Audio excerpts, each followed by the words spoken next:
I am in my kitchen, but do not be afeared, I'm not about to start baking.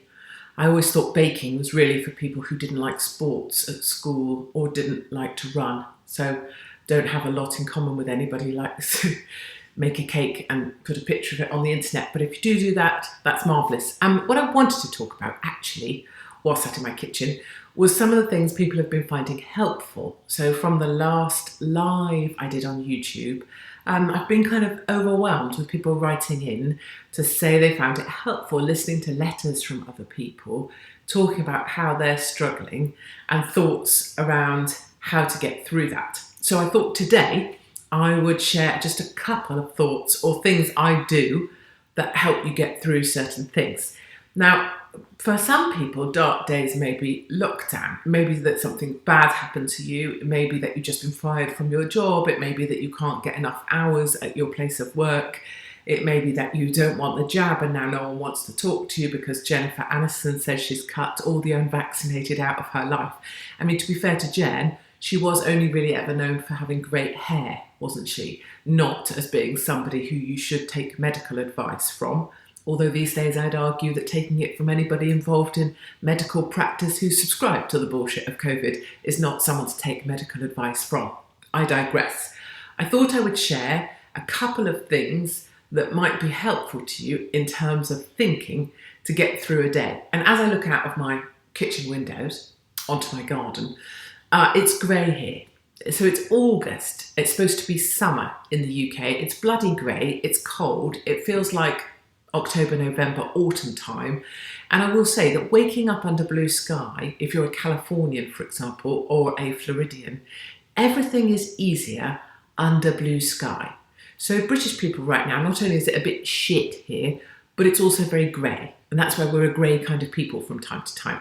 So a couple of things I find helpful. Number one, so if you get outside and you just look up, and it doesn't matter if you're in the middle of some shitty back-end street with nothing and no view and no garden, you stand outside your front door, if necessary, ignore people looking at you like you're some psycho woman who's about to stab everybody, and look up, right? And I don't just mean like my teenagers do if I said, right, look up, oh, mum. I mean, really look up. So you look up, and look up beyond the first thing you can see. If that's like some shitty guttering that needs clearing out, don't start looking at the guttering thinking, oh shit, I need to clear that out. Look up through beyond and up right into the sky. Whilst you're doing that, think about all of the time in life that we spend right now looking down at a phone, looking down at this, looking down at something you might be trying to read, looking down. We spend our lives with our heads like this, which is a disaster for every sort of reason. So think about all of the time in the day you spend looking down, and this is you looking up, but you need to really look up. Now, the second thing you need to do while you're doing that, I try and crack whatever this is. What is this? Your breastbone? I don't know. Whatever it is, mine cracks, probably because I'm a wonky donkey and have bones that do things they're not supposed to anymore because of breaks they've had. But anyway, you've got to really try and stretch as well, because by stretching up and doing it until it almost hurts, until you almost think you're going to put your arms out of your sockets, it just helps you really look up properly. Now, whilst you're looking up, you have to think about how little you are compared to all of that. So not the guttering, not the tree above your head, but the sky beyond that. And the fact that the sky is endless, right? So the bigness of all that compared to the smallness of you, you're just this tiny thing. And if you actually do look around, you'll notice that no one actually gives a shit about you stood there or what you're doing or whatever. You're just like nothing. You're just a tiny little thing. So in terms of perspective, whatever your problem is, whatever it is you hate or that's upsetting you or is really causing you just to be like, I cannot even get out of bed today, your thing is tinky tiny, even though it feels massive. And sometimes when you're stood out and you look up and up and up and up, you realise that any problem you have is actually tinky tiny, and you are bigger than it, and you can control it if you really, really try. But you're going to have to make the effort to get a grip of yourself. So when you say things like, oh, get a grip, it's not really unkind. It means you're going to have to physically take a decision to be strong enough to grip the fact that the problem is manageable and you're going to work out how to fix it. Doesn't mean you're going to fix it. Doesn't mean you know how to fix it. Doesn't mean it's not awful and that you feel like shit and actually just want to go back to bed. You're going to get a grip of it. You're not sure how yet. So that's the look at the sky. So the number one thing you can do if you're just like, what is the point? Is just get out your door or a window if you haven't got a door. I'm trying to think of all the different places people might be where you can't get out. And just give it loads looking up and remember how tinky tiny everything else is. I promise you'll feel a bit better. The second thing, and this is a good tip and I use it loads, and I came to it myself, but I think there's all different versions out there. Some people may have buckets or whatever. Whatever your thing is, this is mine.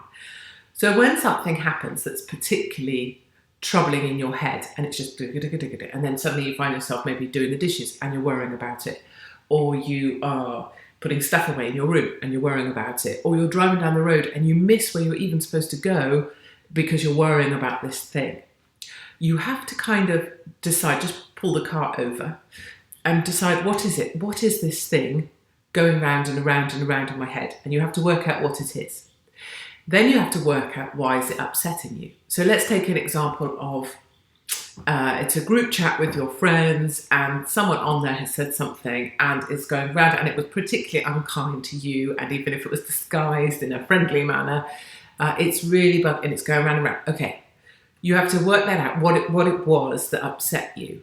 You have to work it out why it upset you. Did it upset you because you felt left out? Did it upset you because it made you feel just like you were a target? Did it upset you because you're jealous? Did it upset you because you'd like that and you want some of the same? Did it upset? So there can be all sorts of reasons, and some of them are going to be horrid. You won't want to admit to yourself, I didn't like that because I'm jealous. But you have to be able to go there. So you have to be able to be honest about why you didn't like a certain thing. I didn't like that because I felt left out and I'm jealous of everyone that was included, and it's lonely not being included even though I can pretend I don't care, because you do care.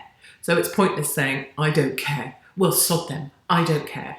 Because anytime we find ourselves saying, I don't care, it usually means we really, really do. And that would be like people saying to me, oh, it's water off a duck's back with you. It's not. I always care.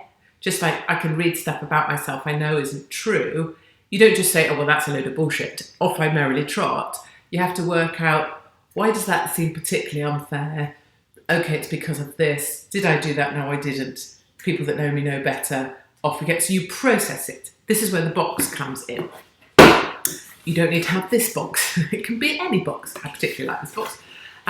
So once you've worked out the thing that's actually troubling you, right? And then you've worked out, you've said, so what, so what, so what? And it's not, I don't care. You that can then isolate it to, well, it's upset me because some of the things they're saying are particularly hurtful. They know they're trying to hurt me.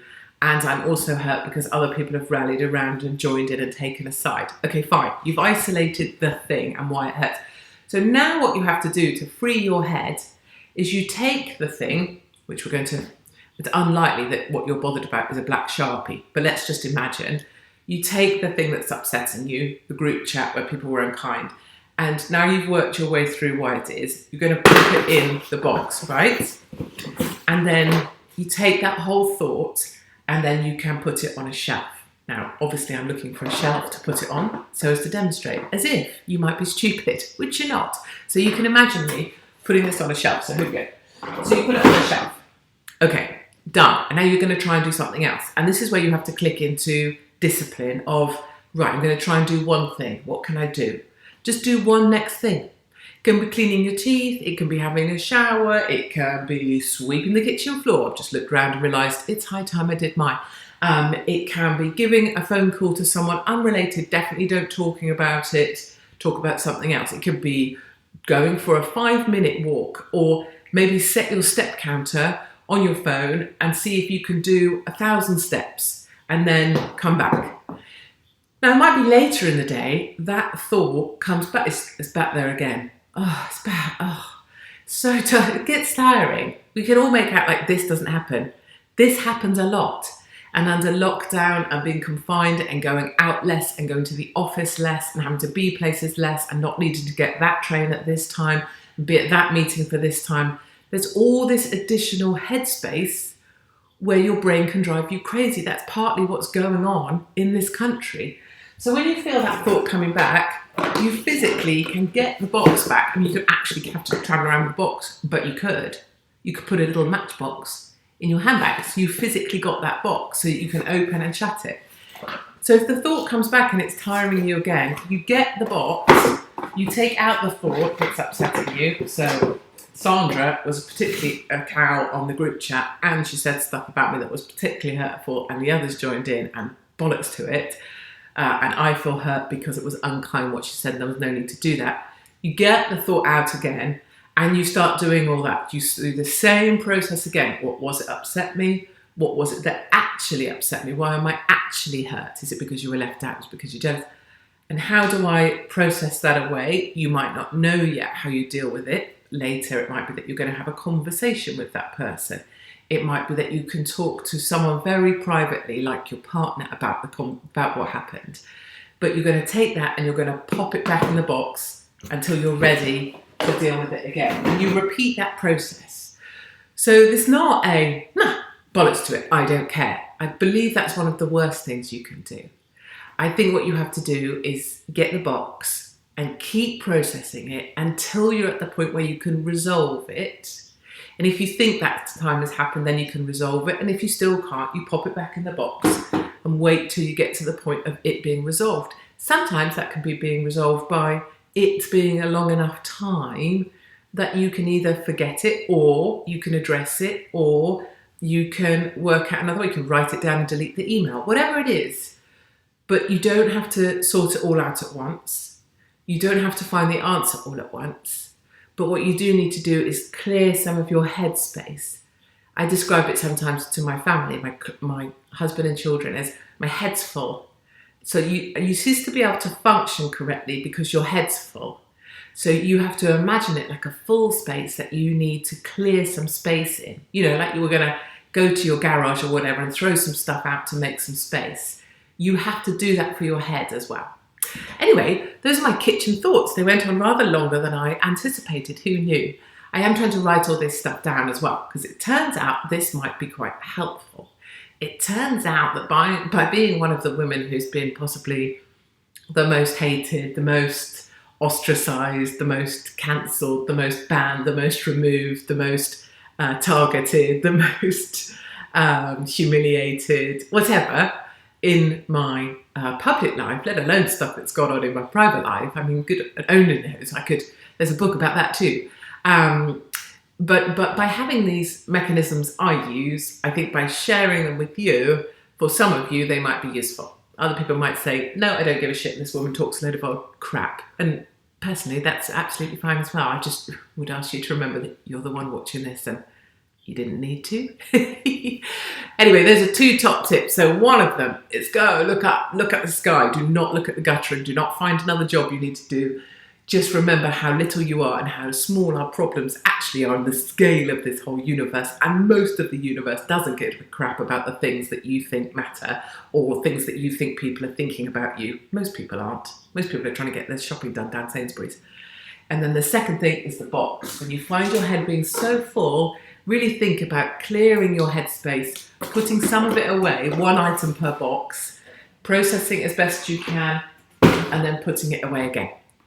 That is my Sunday thoughts for today. And so I will be back, no doubt, with other thoughts randomly. I'm going to try and do another Wednesday Live on YouTube because so many people kindly are finding it helpful, and psychologists and other are now joining in the conversation to offer additional advice, which is brilliant. And then obviously we have the Katie's Arms, which is just off the wall on a Friday night at 8 o'clock live on Insta. So do, I think I'm supposed to say things like, ooh, subscribe, or ooh, follow. I mean, you can if you want, but don't feel obliged. Skin off my nose. It's a terrible expression for me. Skin off my nose. I've got a massive nose. It's a lot of skin. Okay,